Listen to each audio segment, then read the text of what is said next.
Good morning student, class second.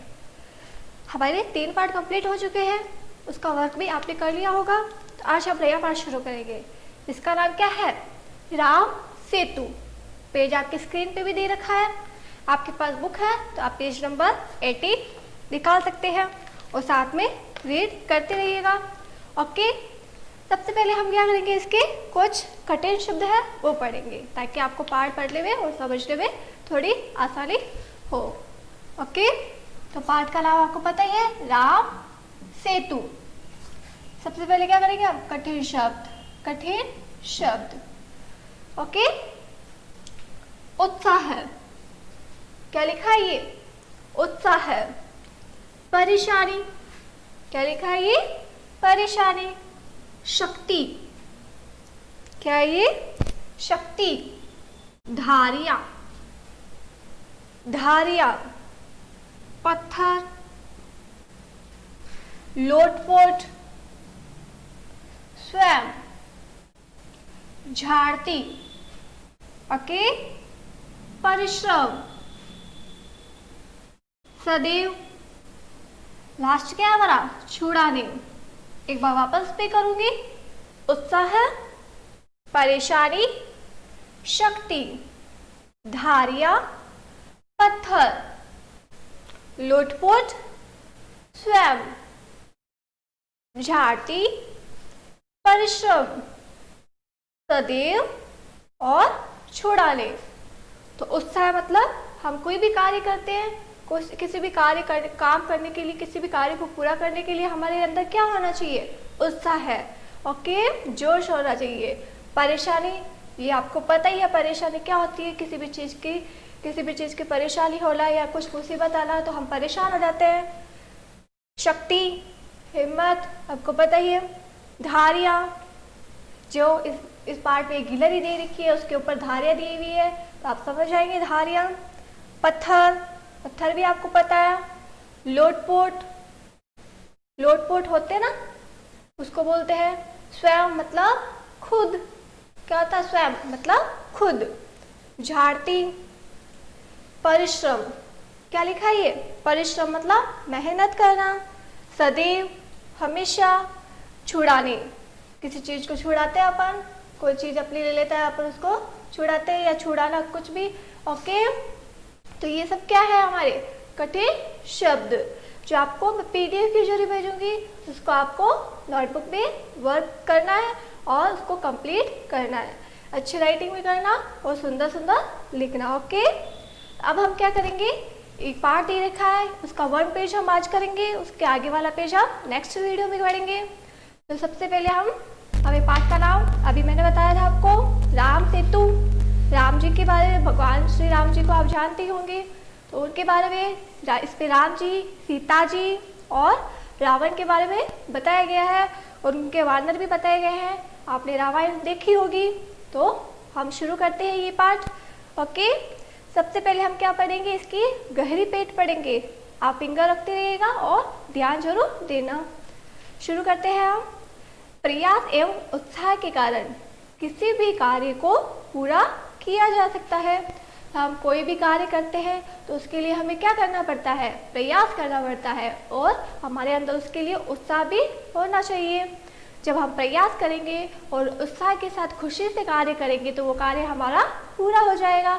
बिना प्रयास किए तो हम कोई कार्य कर नहीं सकते, इसलिए हमें क्या करना चाहिए? लगातार प्रयास करते रहना चाहिए। अगर एक बार गलत होगा वो काम तो दूसरी बार में सही होगा, या दूसरी बार में अगर आप करते रहोगे लगातार प्रयास तो आपका ये काम पूरा हो जाएगा। यदि हम परेशानी को देखकर स्वयं को कमजोर समझते हैं तो हम कोई भी कार्य नहीं कर सकते। अगर हम कोई भी कार्य, हम परेशानी में हो, अगर हम स्वयं को कमजोर समझते हैं कि हम परेशानी में हैं, हम ये काम अपने आप को स्वयं कमजोर समझते, खुद को स्वयं को कमजोर समझते हैं तो हम कोई भी कार्य नहीं कर सकते। जैसे हमने सोच लिया कि हम ये कार्य नहीं कर सकते, हम कमजोर पड़ जाते हैं और और हम परेशानी को देखकर उससे मुंह मोड़ लेते हैं कि हमसे तो ये नहीं होगा, फिर भी हम उसका प्रयास करेंगे तो हम वो कार्य भी कर सकते हैं। तो हमें क्या करना चाहिए? प्रयास करते रहना चाहिए। अगर प्रयास नहीं करोगे तो आप कमजोर भी पड़ जाओगे और कोई कार्य भी पूरा नहीं कर सकते। इसलिए हमें क्या करना चाहिए? उत्साह के साथ उस कार्य को पूरा करना चाहिए। इसमें यह भी बताने की कोशिश की गई है कि हम यदि अपनी शक्ति के अनुसार किसी की मदद करते हैं, क्या बताया गया है कि हम अपनी शक्ति के अनुसार किसी की मदद करते हैं तो हमें उसकी कृपा अवश्य प्राप्त होती है। तो हमें क्या करना चाहिए? लगातार कोशिश करनी चाहिए और कोशिश करने वालों की कभी हार नहीं होती है। तो हम लगातार कोशिश करने से अपनी शक्ति के अनुसार किसी की भी मदद कर सकते हैं और उसकी मदद करने के बाद हमें कृपा अवश्य प्राप्त होती है, कृपा अवश्य प्राप्त होती है। तो हमें क्या करना चाहिए? अपनी शक्ति के अनुसार हमसे जितना होता है हमें उतनी शक्ति लगा देनी चाहिए और किसी की भी मदद करनी चाहिए। ओके, तो इस पार्ट में क्या बताया गया है? क्या बताया जाएगा कि हमें प्रयास करते रहना चाहिए और उत्साह के साथ हर कार्य को लगातार करना चाहिए। एक बार नहीं होगा, दो बार नहीं होगा, बार बार करने से तो वो कार्य पूरा हो जाएगा। तो मन के अंदर हमारे क्या होना चाहिए? जोश होना चाहिए और उत्साह होना चाहिए और लगन होनी चाहिए कि हम इसको कार्य को पूरा कर सकते हैं। कोई भी परेशानी आ गई तो हमें कमज़ोर नहीं पड़ना चाहिए कि हम किसी भी कार्य को कमज़ोर पड़ गए तो पूरा नहीं कर सकते। हमें लगातार कोशिश करने से वो कार्य हम अपनी शक्ति लगाए तो हम पूरा कर सकते हैं और उस कार्य को अगर किसी की मदद करते हैं अपनी शक्ति लगाए तो हमें कृपा अवश्य प्राप्त होती है। ओके, ये तो थी हमारी गहरी पेज। अब हम पाठ शुरू करेंगे। पेज आपके स्क्रीन पे दे रखा है, पेज नंबर आपने निकाल लिया होगा 18। ओके बच्चों, तुमने पेड़ों पर गिलहरी देखी होगी। गिलहरी आपको पता है क्या होती है? ये तो आपको पता ही होगी, स्क्वायरल, गिलहरी तो पेड़ों पर आपने देखी होगी। इसकी पीठ पर धारियां बनी हुई होती है। क्या बनी हुई होती है? धारियां। गिलहरी देखी होगी, गिलहरी की पीठ पे देखना धारियां बनी हुई होती है, वो भी आपने देखी होगी। आओ तुम्हें इससे जुड़ी एक घटना बतलाते हैं। तो आओ हम आपको क्या बताते हैं? इससे जुड़ी एक घटना बतलाते हैं कि गिलहरी के पीठ पर धारियां कैसे बनी, वो हम इस पाठ के माध्यम से आपको बताएंगे। एक घटना थी जिसके बारे में इसमें बताया गया है। ओके, रावण सीता जी को चुरा कर ले गया था। रावण कौन था? एक राक्षस था जो सीता जी, राम जी की पत्नी थी, उसको क्या कर लिया? चुरा लिया गया था। सीता जी कौन थी? राम जी की पत्नी, जिसने रावण ने सीता जी को चुरा लिया था। सीता जी भगवान राम की पत्नी थी। दे रखा है इस पे भी कि सीता जी कौन थी? भगवान राम की पत्नी थी। भगवान राम उन्हें छुड़ाने के लिए लंका पर चढ़ाई करने वाले थे। तो सीता जी को बचाने के लिए उन्होंने क्या किया? भगवान राम ने उन्हें छुड़ाने के लिए लंका पर चढ़ाई करने वाले थे। इसके लिए सागर पर पुल बनवाया जा रहा था। एक सागर था जिसको वे पार नहीं कर पा रहे थे। उन्हें क्या करना था? सीता जी को छुड़ाना था रावण से। तो उन्होंने छुड़ाने के लिए लंका पर चढ़ाई करनी थी। तो एक समुद्र था, एक सागर था जिस पर उन्होंने क्या बनवाया? पुल बनवाया जा रहा था, क्योंकि वो उसको पार नहीं कर पा रहे थे, इसलिए उन्होंने पुल बनवाया। इस काम में वानर की सेना जुटी थी। कौन जुटा था इस काम को करने में? वानरों की सेना। इस पिक्चर में भी दे रखा है वानर कैसे पत्थर उठा उठा के ला रहे हैं। हर पत्थर पे क्या लिखा हुआ है? श्री राम लिखा हुआ है। गिले भी दे रखी है और राम जी भी दे रखे हैं। तो क्या कर रहे थे? सेना, इस कार्य को पूरा करने के लिए कौन जुटे हुए थे? वानरों की सेना। वानर दूर दूर तक पत्थर लाते और उन्हें सागर में डाल देते थे। तो वानर क्या करते थे? बहुत दूर दूर जाते और एक एक पत्थर लाकर वह उन्हें सागर में डाल देते थे, जिससे वह पुल आसानी से बना सके। तो वानर बहुत ही मेहनत कर रहे थे, एक एक पत्थर लाकर पुल बनाने की कोशिश कर रहे थे। भगवान राम पुल बनाते हुए देख रहे थे। तो भगवान राम क्या कर रहे थे? सारे वानरों को देख रहे थे, वे कैसे दूर दूर से पत्थर ला रहे हैं और पुल बनाने की पूरी कोशिश कर रहे हैं और एक एक पत्थर उठा के वो पूरा प्रयास कर रहे हैं। तभी उन्होंने एक गिलहरी को देखा। किसने देखा? भगवान राम ने एक गिलहरी को देखा। वे सारे वानरों को देख रहे थे, बहुत अच्छा काम कर रहे थे, सारे पत्थर ला रहे थे, पुल बना रहे थे। उसी समय उन्होंने क्या देखा? एक गिलहरी को देखा। वह एक गड्ढे के पास जाती। कहाँ जाती गिलहरी?